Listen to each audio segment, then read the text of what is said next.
আছেন 2 নম্বর ইউনিয়নের সভাপতি। আমাদের উদ্যোগ ছিল, আমরা একটা সেমিনার করছিলাম এই মাল বিতরণের জন্য।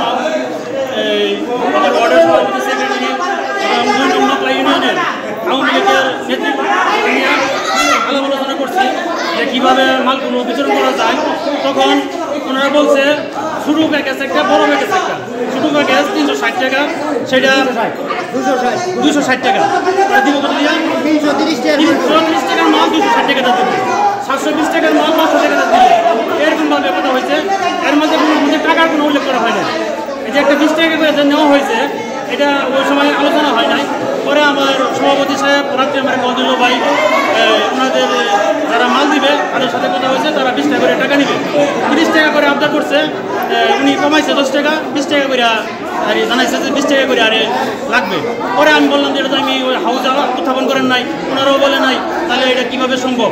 20 টাকা করে টাকা আমাদের কাছ থেকে নেওয়ারা আমি পাইতাম না, ভাই আমি কই যারা না দিব তারাও কাট পাবো না, তাহলে আমি কই। পরে আমি হান্নান চাচা, আমার ওয়ার্ডের 6 নম্বর ওয়ার্ডের সেক্রেটারি, ওনারে কল দিলাম যে হান্নান চাচা, সভাপতি সাহেব তো 20 টাকা করে টাকা তুলতে বলতেছে, তুমি কী কর? উনি বলতেছে আমি পাইতাম না, তাহলে আমি তুমি পাইতে না, তাহলে রবিবারের কথা কো।